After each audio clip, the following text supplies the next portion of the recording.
Welcome to Ranting Politics Headline Updates. We've got a packed show that'll make your head spin faster than a congressional flip-flop.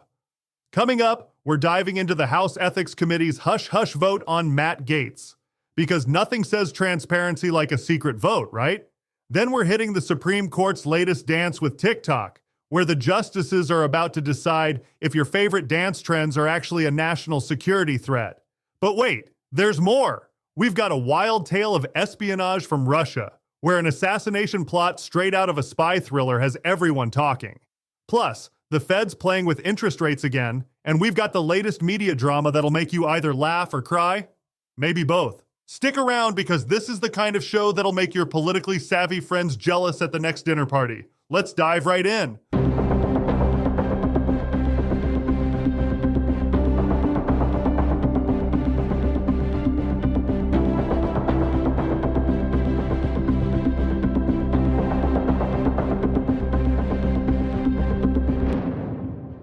The House Ethics Committee has quietly dropped what might be the last bombshell of 2024, folks. According to reports from CNN, the committee has secretly voted to release their investigation findings on former Representative Matt Gaetz before the year wraps up. Talk about a holiday surprise nobody asked for. The 42-year-old Florida Republican, who recently traded his congressional seat for a hosting gig at One America News Network, has been under the ethics microscope for years over allegations of sexual misconduct. Now, despite previous Republican efforts to keep this report under wraps, it looks like we're finally going to see what's inside. Gaetz isn't taking this lying down. He fired back on social media, maintaining his innocence and pointing out that the Department of Justice never charged him with any crimes. He's calling it a full exoneration, though he did make some interesting admissions about his younger days, acknowledging what he calls an embarrassing period of partying and womanizing in his 30s. The timing here is fascinating. Remember, Gaetz resigned from Congress just last month when he was briefly tapped as Trump's attorney general pick. Before that whole plan fell apart faster than a house of cards in a hurricane. House Speaker Mike Johnson initially argued against releasing the report after Gaetz's departure, but it seems the committee had other ideas. This latest development comes after House Republicans previously blocked the report's release, with the Ethics Committee voting along party lines to keep it sealed. But apparently, what happens in the Ethics Committee doesn't always stay in the Ethics Committee.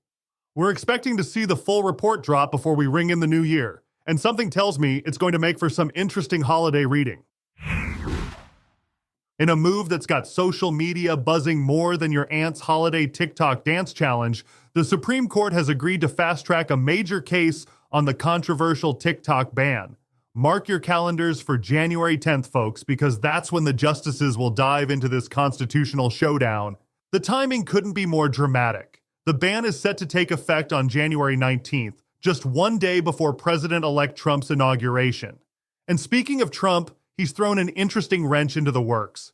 Fresh from a meeting with TikTok CEO Shou Chew at Mar-a-Lago, Trump's suddenly singing a different tune about the platform, citing its apparent role in his strong performance with young voters. Here's where it gets juicy. Congress passed this ban with bipartisan support earlier this year, citing national security concerns over Chinese control of the app. But TikTok's not going down without a fight, arguing this is a clear violation of the First Amendment.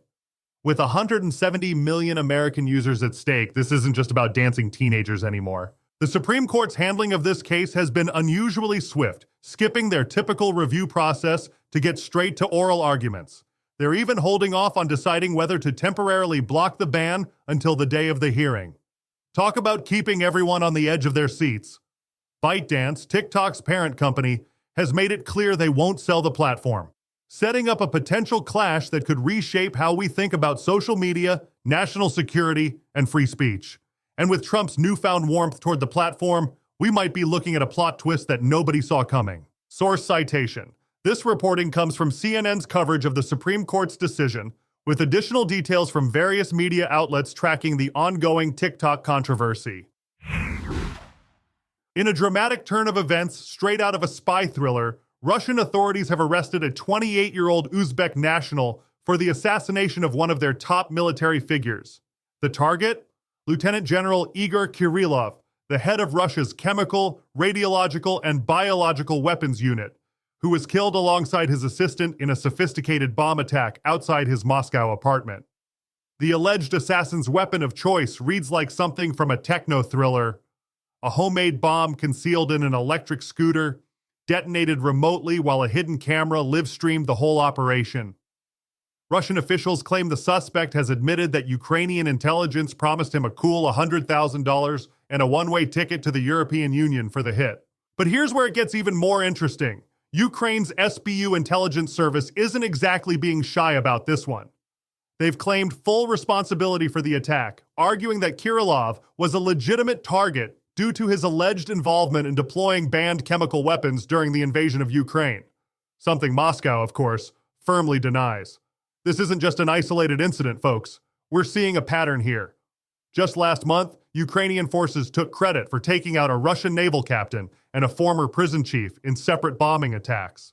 It's part of what appears to be a coordinated campaign targeting key Russian military figures connected to the war in Ukraine. The UK and other Western nations had previously sanctioned Kirillov for his alleged role in chemical weapons deployment and spreading disinformation, though Russian officials maintain he was a patriot working against Western interests.